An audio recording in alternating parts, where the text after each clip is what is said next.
changing landscape of high street retail and the growth of the online marketplace has introduced a range of conflicting challenges and opportunities for today's brands and retailers. Whereas digital retail offers the promise of global reach, the real key to success is in understanding how you can make digital work alongside your bricks and mortar business to strengthen your roots in the community that you're already in. Our next expert panel explores this in much more detail, sharing their tips and tricks along the way. Please welcome Lisa May, founder of In the Retail, in conversation with Ebby Sinte, founder of Our Lovely Goods, Lucy Estevy, founder of Acorn and Pip, and Tammy Gow, founder of Hunter & Co.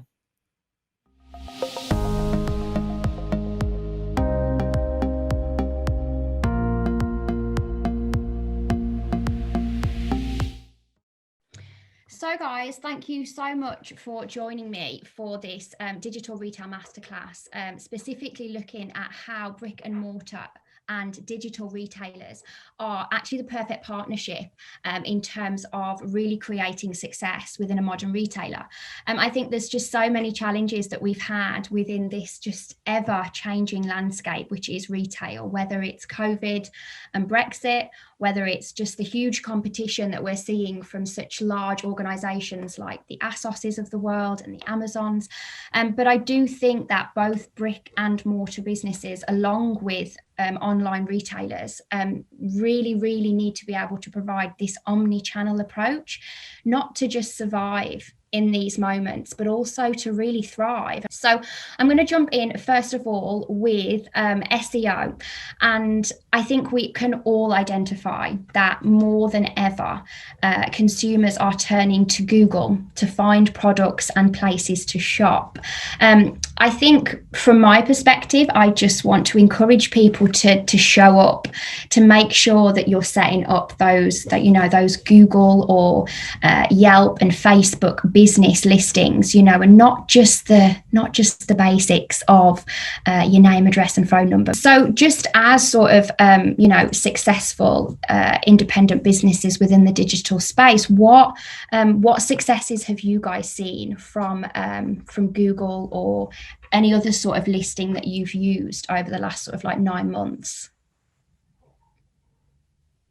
Well, I think taking on your last point about having to write in the language of your customer, I think instead of your question talking about what success is, I think what actually started for me was a challenge or kind of like a failure. So I was spending a lot of time drafting my product descriptions and blogs in a language that I thought sounded fancy or, kind of in the interior speak, putting lots of jargon, as you say. And I think that as I was kind of studying what other brands were doing and also reading other content out there and also speaking to some SEO experts, I realized that I really have to be writing this in the exact language that somebody would be putting into Google search. And I think that has definitely changed how I've been kind of putting my website together and also kind of the traffic that's been coming in. And also, I guess, just sounding a little bit more genuine in your content anyway. So that's definitely that I've been. Yeah. I love that you mentioned blogging as well, because I think that there's a lot of people think that sort of notion's gone, but actually from an SEO perspective, I always really encourage people to write blog posts, write articles, not for the sake of people reading them if you don't want your customers to see them, but from an SEO and making your website really searchable. It's fantastic. So I'm so glad that that's something that you've noticed. Yeah, and I think also putting, as you say, with blog content, it's not just about putting it on your website. You can then use it as email campaigns, but then also pinning any images onto Pinterest using that. You can post your blog posts in Twitter and Instagram. So writing one blog post can actually kind of touch across lots of different channels and reach people in different ways. Yeah, just reutilizing the content. So yeah, amazing. I think another thing just to add in there is the ability to upload your stock to Google local inventory. I think that is something that definitely we've seen some success with trends, particularly in more smaller communities. They are able to flag up. So I definitely think that any retailers that are looking to make that transition onto digital in a big way, it's definitely worth looking at those that local Google inventory. Really good one.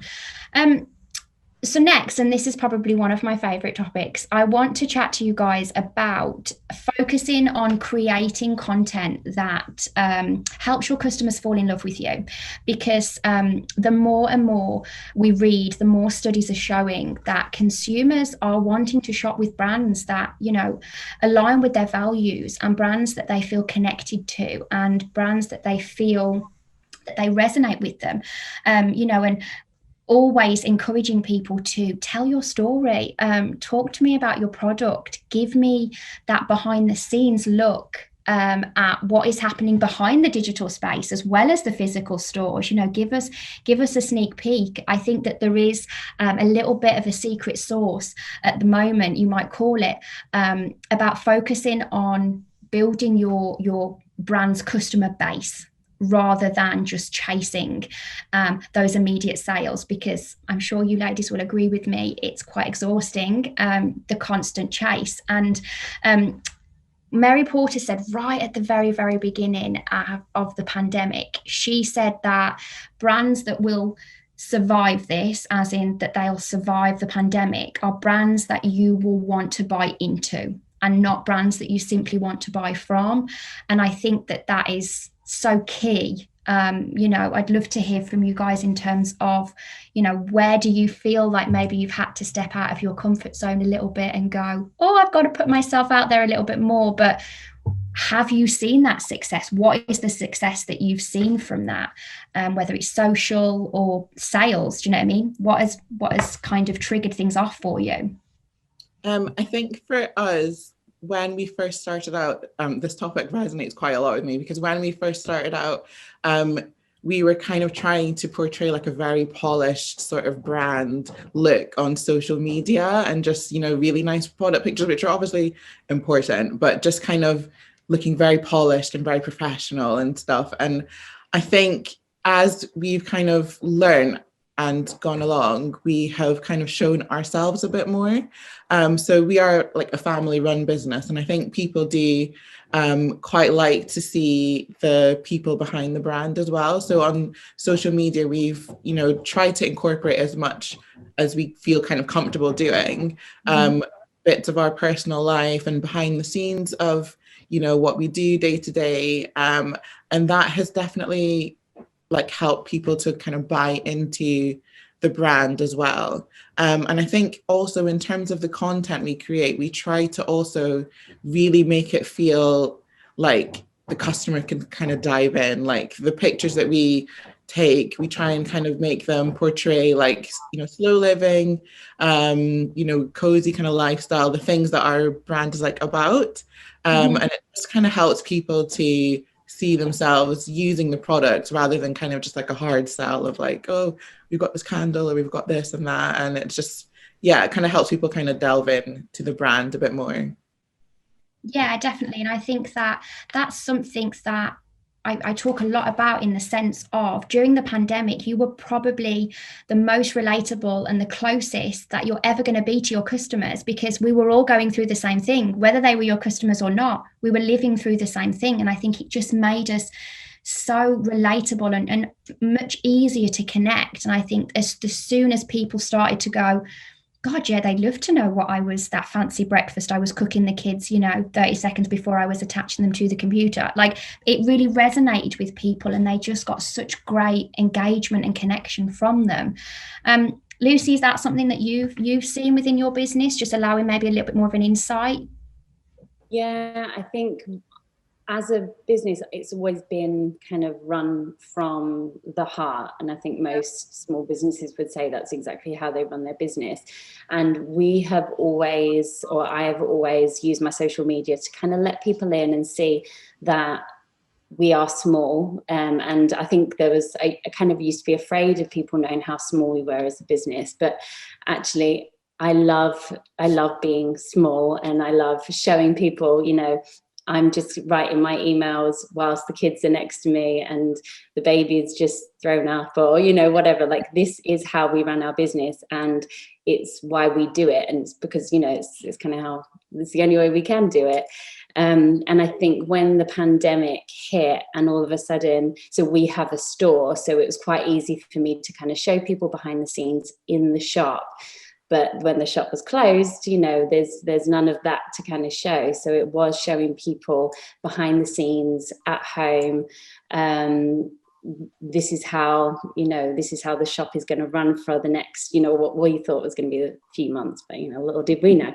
And it was kind of letting people into our community, our family, showing them what our business looks like from the inside out. And I mean, we have a store that is run as kind of an experiential store.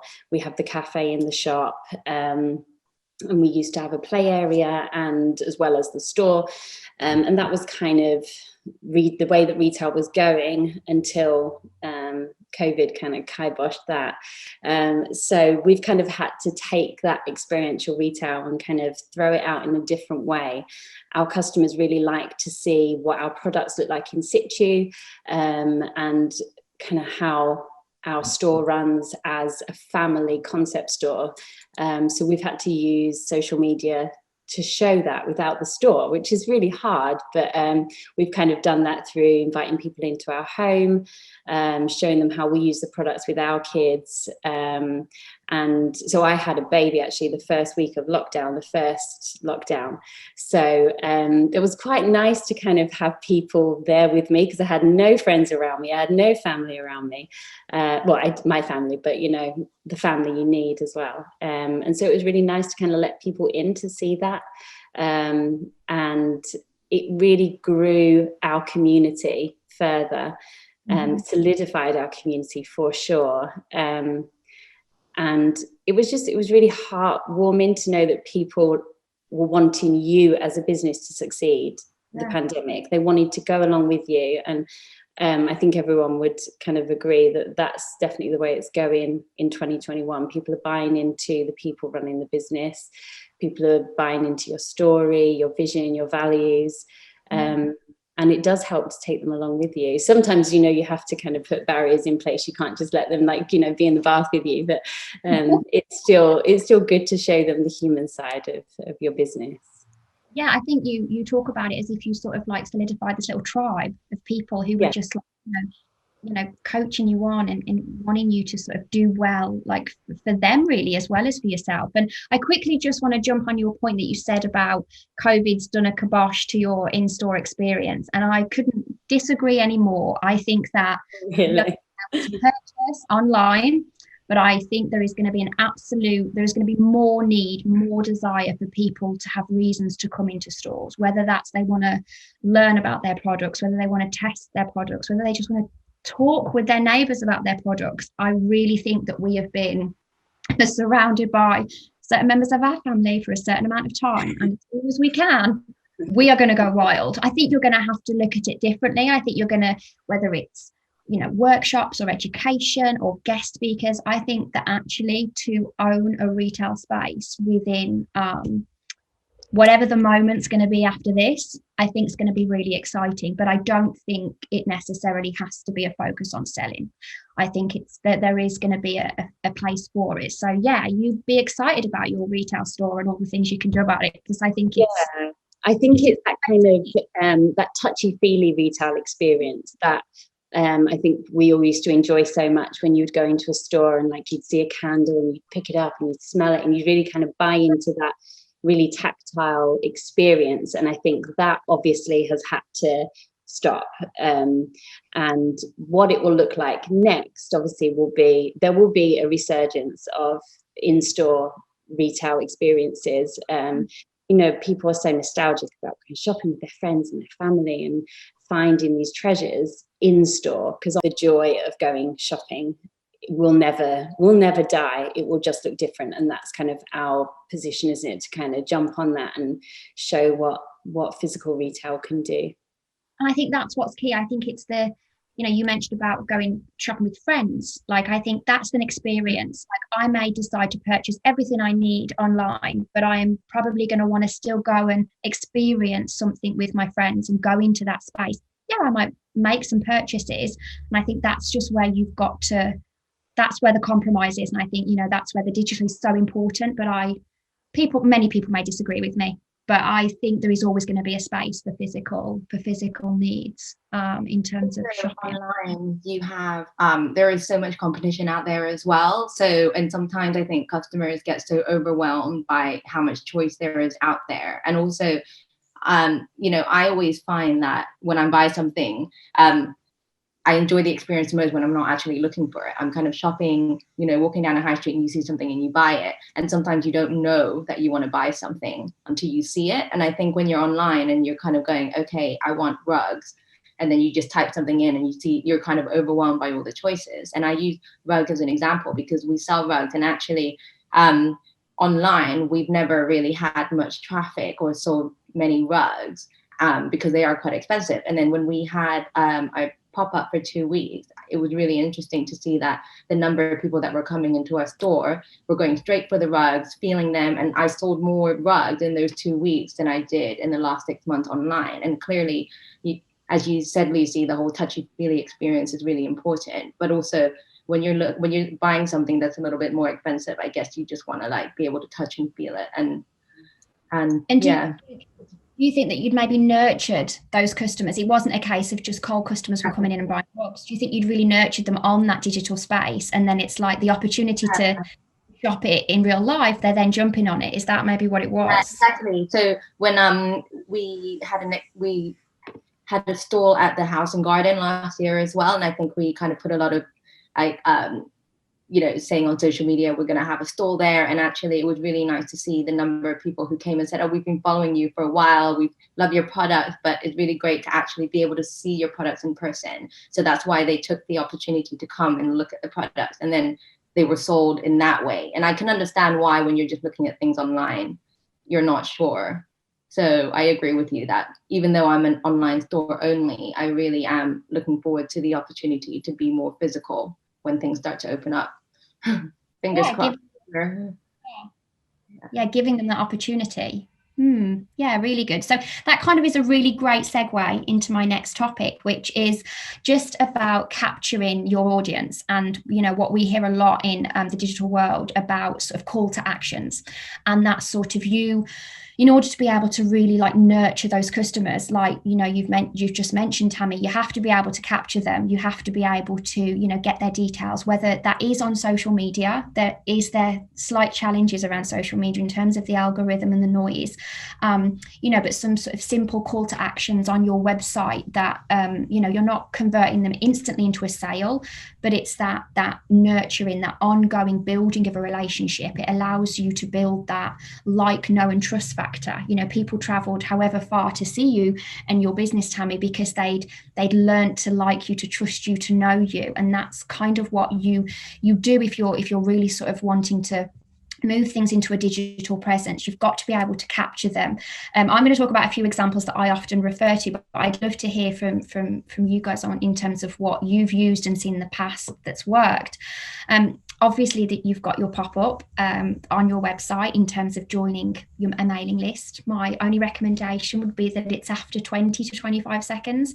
I think what we tend to see is that if you like interrupt them in their browsing too soon, they'll just instantly click, no, I'm sorry, you disturbed me. I'm not 100% sure if I want to. So my only encouragement would be allow them to browse for, you know, 15, 20, 25 seconds before you're then asking them to join. I also think, and I see a lot of success in calling your mailing list something. So it's not join our mailing list, it's, you know, sign up here to be part of our VIP list, or I encourage people to have exclusive access. So when you're saying you've got a sale, your VIP list will get 24 hours early access, or to new product launches, things like that. I think rather than it just being about, please give me your data because I want to bombard you in your inbox, it's more than that. It becomes like you're building that community and that tribe.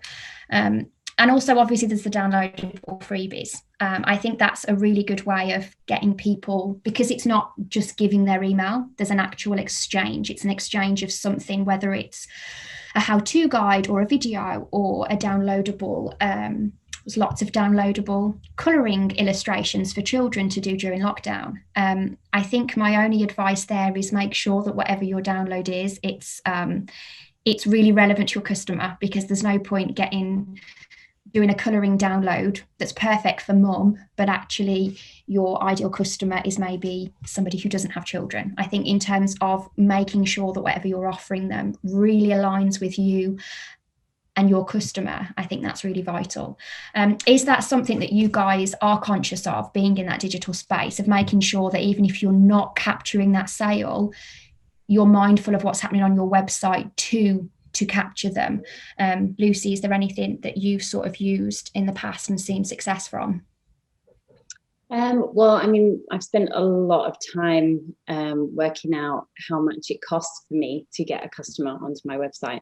And then when you start to work out how much that customer costs you, you think, like, I'm not letting them go. So I think knowing your numbers and learning out really how much it costs you to acquire that customer is really important, and it kind of drives you on to really nurturing that customer.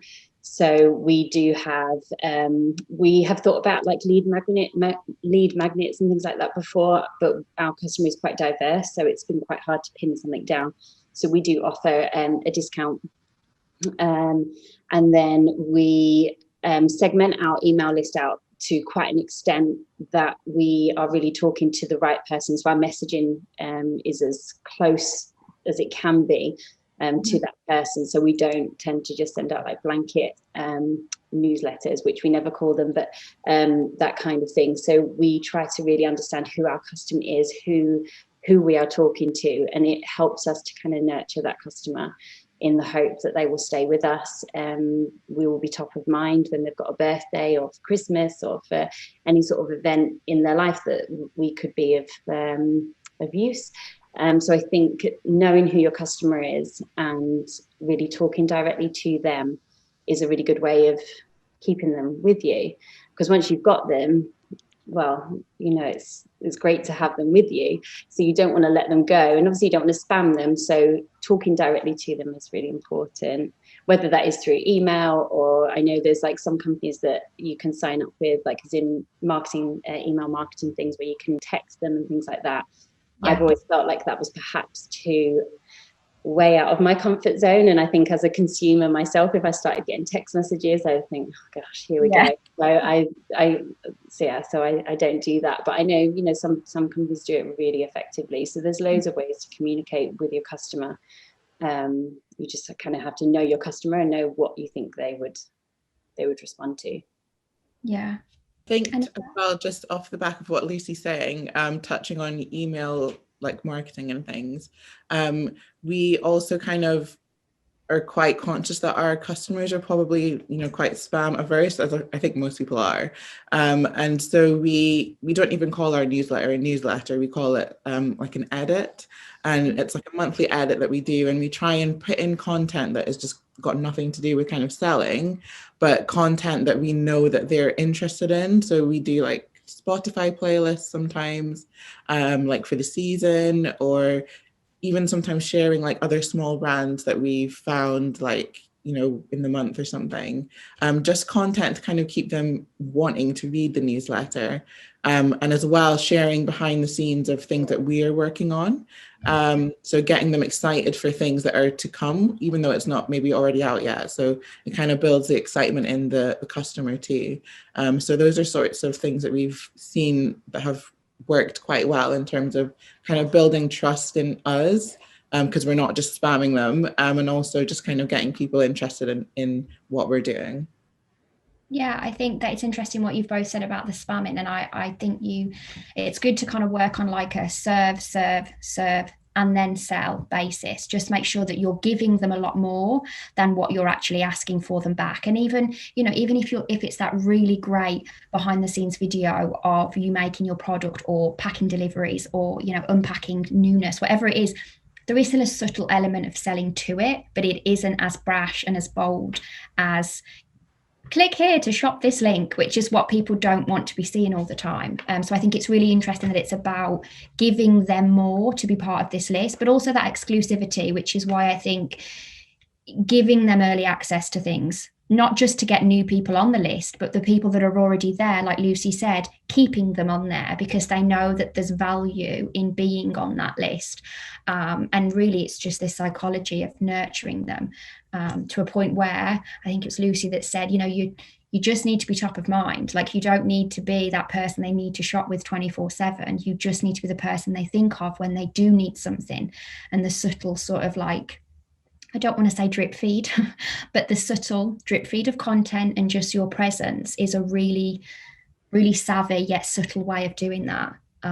Tammy, I wasn't sure if you were going to jump in. Sorry, I didn't mean to interrupt you. I just wanted to say I think it's also important to understand why your customer goes on different kind of channels and what their reasons are. So I think, Abby, you were saying that, people, and I found this as well, that people find it quite interesting to know how your products are made, where you're sourcing it from. I think I saw from your stories that you guys went on a sourcing trip recently. Like, I think that's really interesting. But I think the right channel for that is probably a social channel like Instagram. So I think people want to go in there and they want to see that.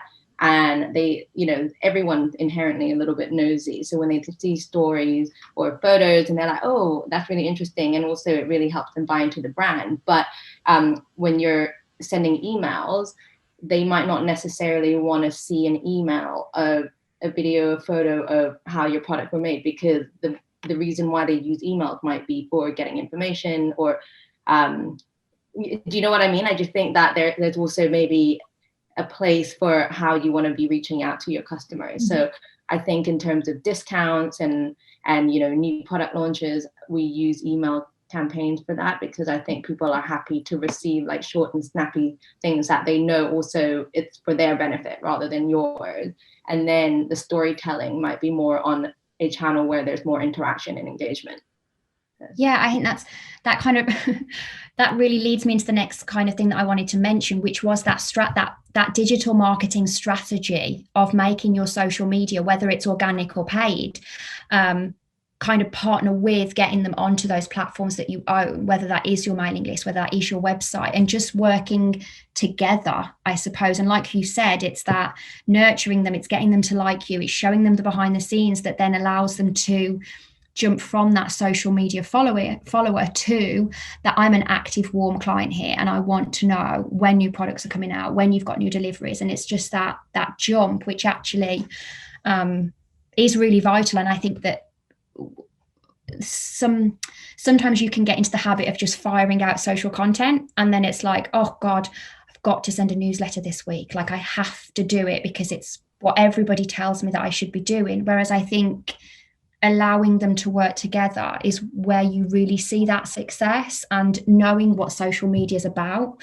It is influencer driven. It's a culture of sort of like following, and then knowing that it's much more action driven. And I also think that with email marketing, you're able to tell a much more effective, seamless brand story through email marketing, because you're not fighting against any other noise. You're not fighting against an algorithm. You are able to link directly to your website. So for those people who want it, you're giving it to them in a really simple, savvy way. Whereas sometimes it can get lost on social, but it has its place to support the back end of maybe that nurturing. Would that's something that you guys like have seen a bit of within your businesses, Tammy? Yeah, I think definitely, like, as you say, when you think of strategy, is quite a scary word, because you think it has to be like a very structured approach and you need to touch all the bases, and it's true. I think all of us, we have to think about social, we have to think about maybe paid marketing, PR, email, Pinterest, like all these different things that we have to think about. And sometimes you do get overwhelmed, like, oh, I haven't sent an email in a while and stuff. So I think sometimes you do have to take a step back and think, okay, how am I communicating my brand story to the customers? And also, I guess for me, I also still have a full-time job while I'm also running this store. So I have to kind of prioritize how I'm reaching out to my customers. And I do find it a little bit easier to focus my strategy on social media, and being able, to speak to them in that way, rather than other channels like email and videos and that sort of thing. But I know I need to get into that as well. So I think every brand strategy is always continually evolving, and you can't focus on everything. Mm-hmm. I think just to touch on what Tammy said as well, like it is very easy to kind of feel like, oh, I need to do like emails, I need to do social, like there's so much to think about. And with social media, I think what we found, like Tammy said, it's sometimes easier on social media. I think just because it's the kind of immediacy of interaction that you get with social media, it just makes it feel like you're really reaching your customer. And there's also the ability to like interact as well. So we found using like stories and interacting on stories with like the buttons and stuff, like voting, asking questions, things like that has really helped with our engagement with our customer base. And as well, also Tammy mentioned the buying trip that we had recently. I totally forgot to think about speaking about that, but that was something that we made quite like a big deal of on social media, just because it's so visual. So I run the business with my husband, and he went back to Nigeria to source our homeware collection. And we really, really thought like that was just a really great opportunity to tell such a strong story behind the product, because I think people want to know that what they're buying, who makes it, and kind of be sure that they're buying into something, ethical. And our customers like the kind of handmade nature of our products and things. So social media was definitely one of the key strategies for us with that.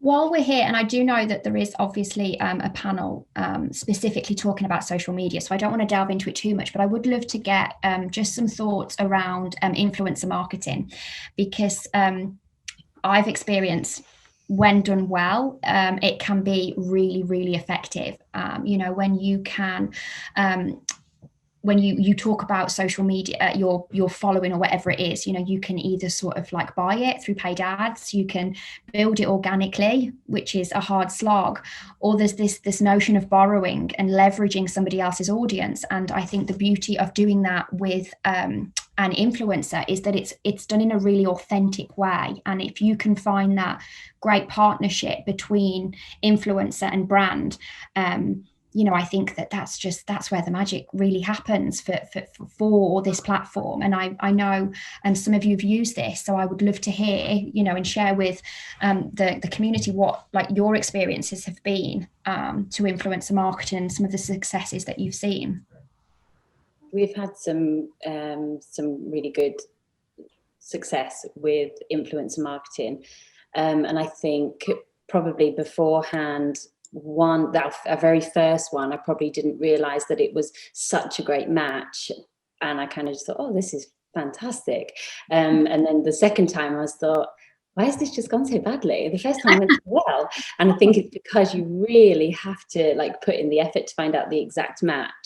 But when you do find the match, whether it's kind of by accident or through a lot of research, borrowing someone's audience is such a great way of getting your name out there, kind of building that link of trust with their audience.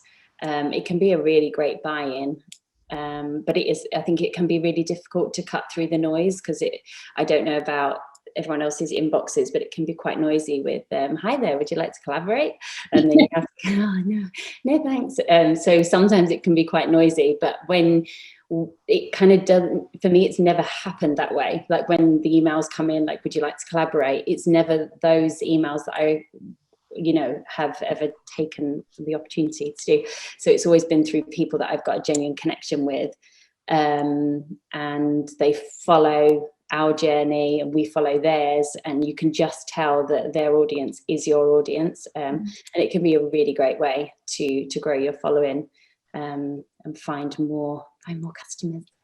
I think what you said, Lucy, about it being the right match is exactly what it is, and it actually takes quite a while to find out who the right match is, because as you say, you know your right match if you've been following each other's journeys and you've been building a relationship and interacting and engaging with them. And I think that the influencers and accounts that we've worked really well with are those where we've actually kind of been friends, like become friends and started asking about each other's lives. Oh, how did you get into this? How, you know, asking about the kids, and then you realize, oh wait, you know, we're getting on really well, we clearly like each other and like what each other are doing, and actually why don't we make something out of this? Whereas in the early days I definitely was guilty of kind of picking up big accounts and saying, hey, can I gift you something if you do a shout out? And I definitely went through that, and there were ups and downs. And as I gained my own kind of confidence in my own brand, I realized, you know, I don't have to do that. I can actually kind of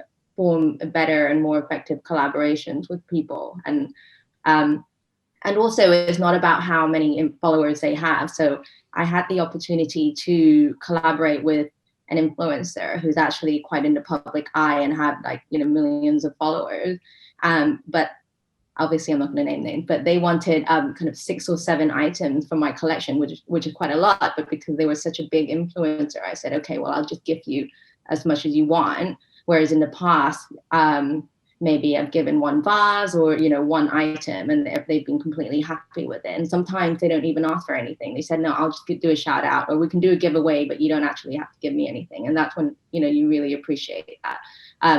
But then comparing that example to another interiors account where they had 25,000 followers, which might not sound like a lot, but they brought in just as many new followers and just as much new engagement and sales as the influencer that had asked for 6 items and has millions, you know, the 2-point-something million followers. So I think it's really about finding the right match, as you say, but also finding finding accounts that, you know, people think are genuine and authentic as well.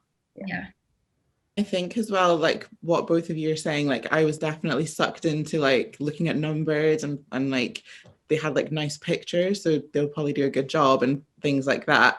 But like you both said, it's really definitely about kind of both of you being interested in each other's journey. And I think having that kind of genuine interest in your brand, the influencer that you're using is then able to create content that is actually reflective of your brand and engaging to their audience. And I think as well, with kind of like finding the right fits, like as well as people that we've talked to, we've kind of actually gone through like follower lists, like, oh, do our followers follow them as well? Like just kind of trying to see, like, is it the sort of person that people that buy from us would listen to and trust?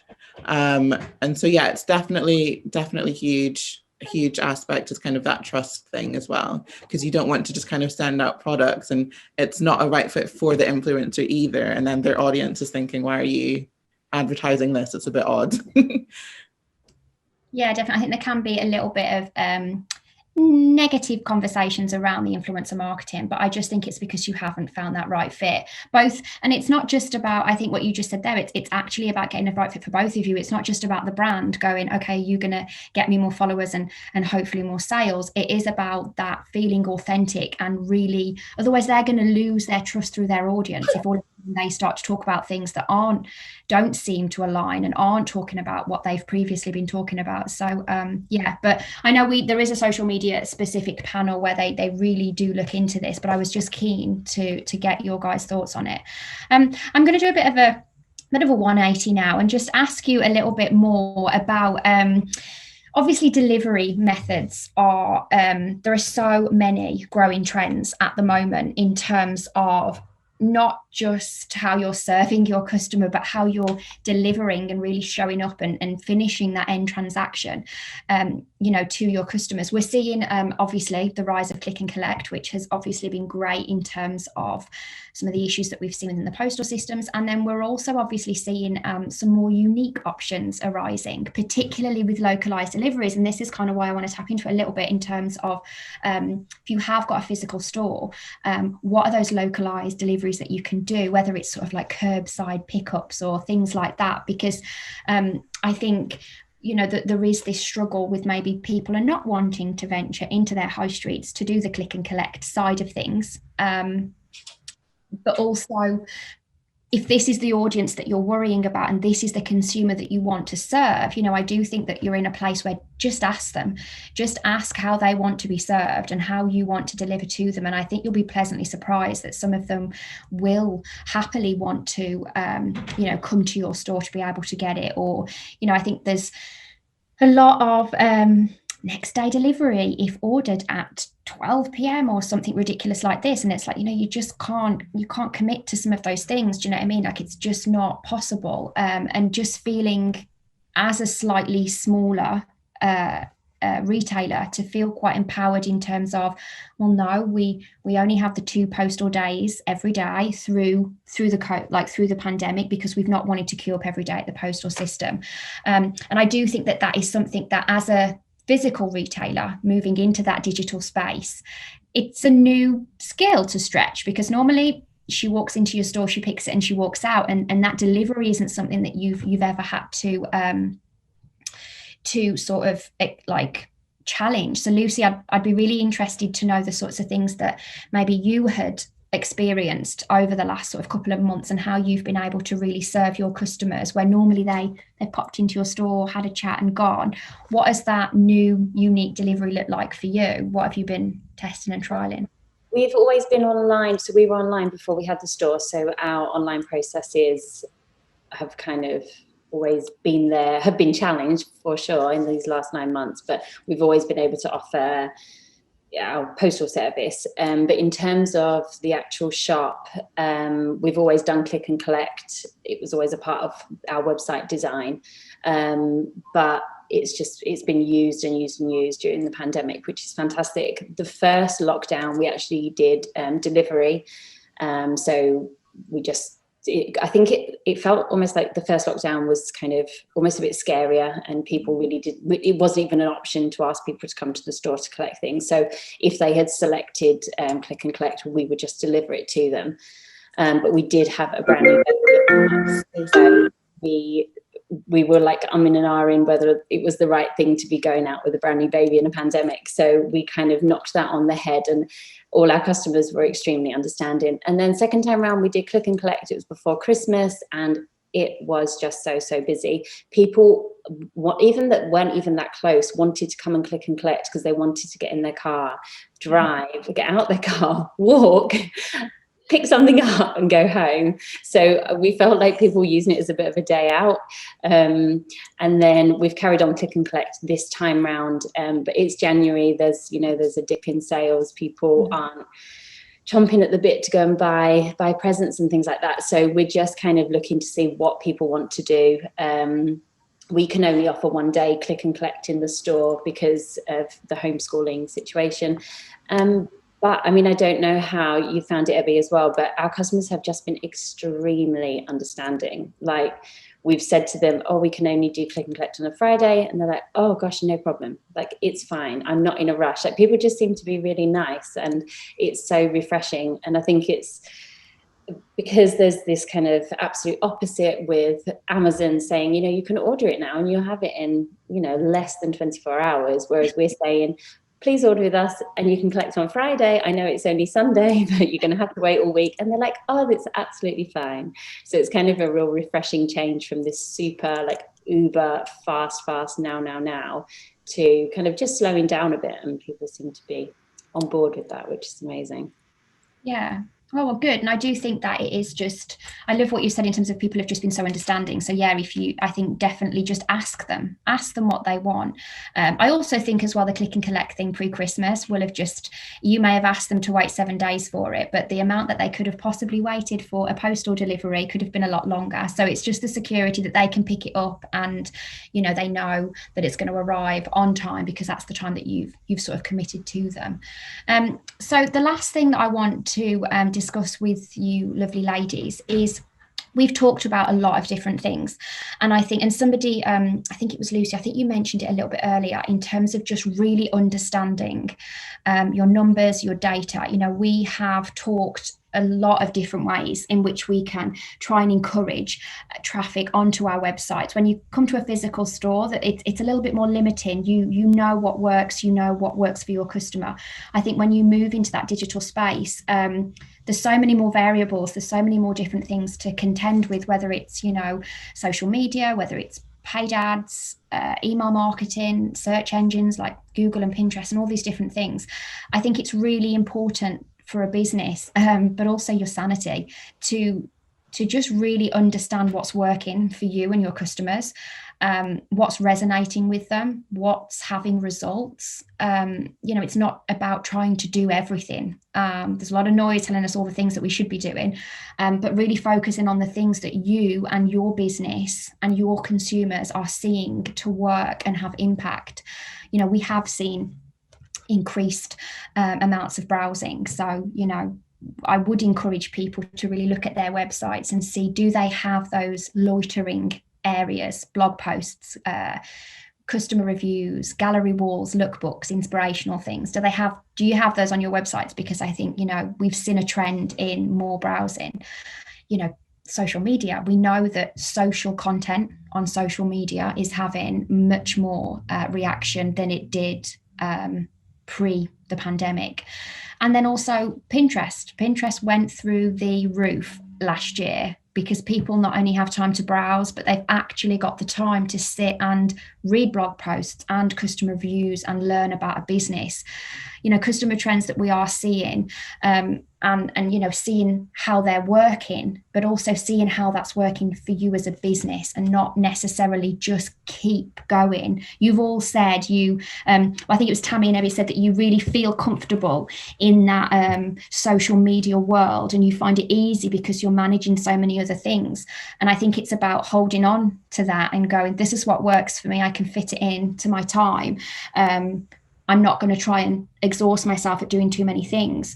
Have you got yourself into a groove now? And I know it will change because it's always going to change, but do you feel like you kind of know what works for your customer in amongst all the different things that we've talked about, and just really standing by them and being accountable for them is the best thing for new retailers that want to go into the digital space? Is that what they need to be focusing on? I don't think I've found my groove yet, because I think that, as you say, the groove is constantly evolving. And I think when you have your own business, you always feel like you're not doing enough, and actually you can do something more. And like I said earlier, I really think that I've spent a lot of time in the social media on Instagram, and I've been nurturing that community and those followings. But then my thought is not necessarily thinking, oh, great, cool, I've done that. That's really good, it's working. I'm thinking, okay, that works. What's the next thing that I need to do to make that work as well? So admittedly, it's not like a relaxed kind of happy ending. You're always kind of thinking, what's the next thing that I can do now, and how I can do something better. And I think what you mentioned earlier about data, I think that's really important, and that's something that I really want to spend more time doing, because data is so, like, it's so informative. It tells you so much about your customer, or what your potential customer is. So I'm using Shopify as my e-commerce platform, and they have a lot of different kind of softwares and solutions. And one thing that I've noticed is it tells you what people are searching for on your website. And I have the highest number of searches for mirrors or candles, and neither are things that I actually sell in my store. So I'm like, okay, so people think they're coming to me thinking, oh, maybe she sells mirrors, or maybe she sells candles, and I don't. So I'm thinking, is that something I need to include in my collection? But it's like those little things that really help inform what your customers are thinking and looking for.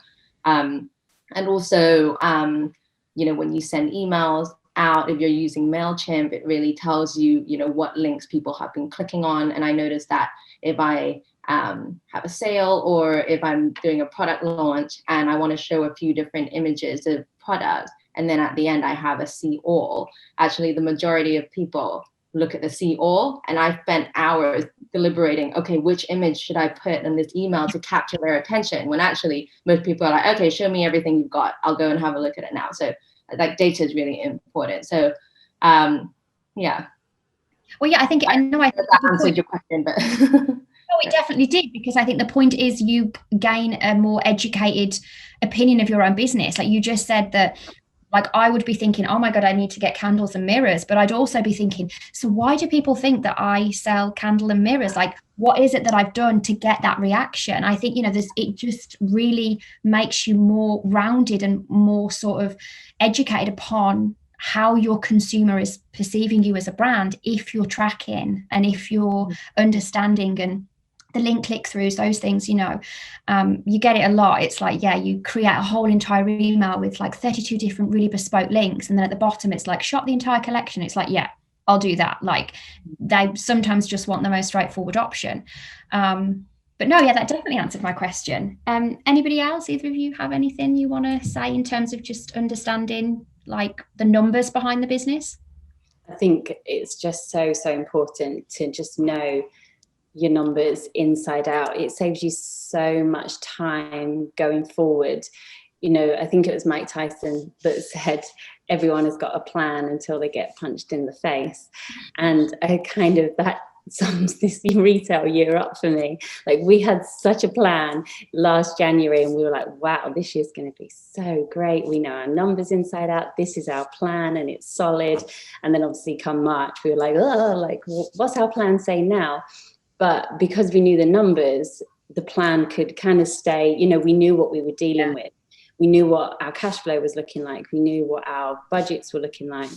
We knew what was working pre-pandemic, which obviously definitely changed, but we were able to kind of harness what was working and take that forward. We were so much more time poor in the pandemic, but knowing what was working, historically, we're able to kind of carry on with those things and not suddenly go, oh, actually kind of Pinterest was working really well for us. Let's just stop that now because we haven't got enough time. It's like saying, in fact, Pinterest was amazing for us. That's going to be our priority, and just looking, if we hadn't have had our numbers, we could have gone down the wrong route and invested time and money into something that just wasn't worth it. So I think knowing your numbers, we always look at them, well, every week, every month, but January is like our big number crunch, and knowing that has really helped to shape the year that we had and the year we survived. So I think it's hugely important.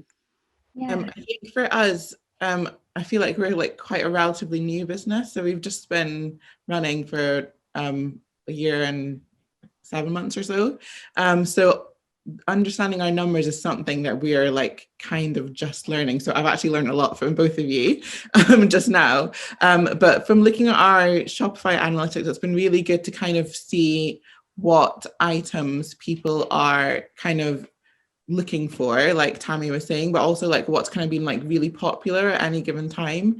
And as we make our products, it's really, really useful to kind of know what is the most popular product this month, at the beginning of the month, and kind of make sure that we always have the right amount of stock, because that's something that we kind of struggled with starting out.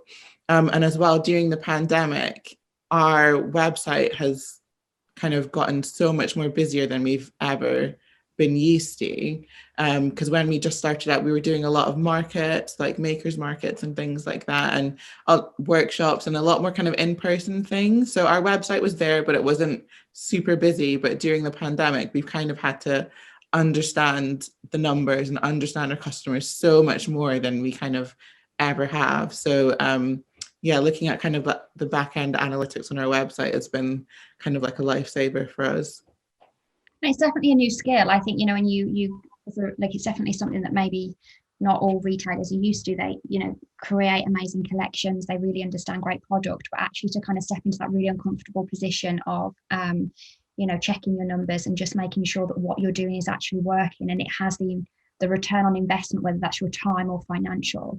And I think that's just a really great way to sort of like summarize, in the sense of, we read a lot in the media, and we've read so much over the last 12 months about being nimble and flexible and adapting. And I think sometimes it just doesn't sink in. It just doesn't sink in that you have to put yourself into an uncomfortable place in order to be able to see what's going to work and what isn't.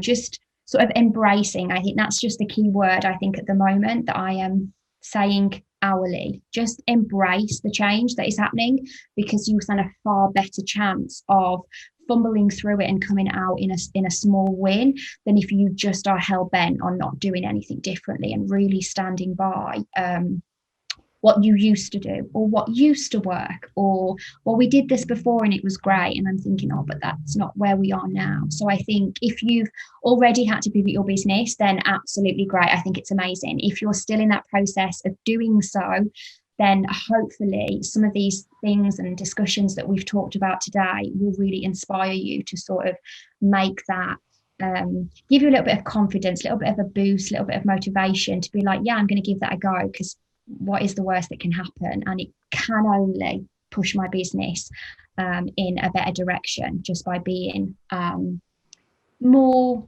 savvy to some of the things that we've discussed. So yeah, I want to thank you ladies so much for joining me today. I have thoroughly enjoyed chatting to you and your insight, and yeah, just having a little bit of a look at your backgrounds over the last couple of weeks before we were chatting. I've just loved seeing just where you've all had such great success over the last sort of 9 months, and you should be incredibly proud of yourselves, the fact that you're here and you're standing and thriving, not just surviving. You're doing really well.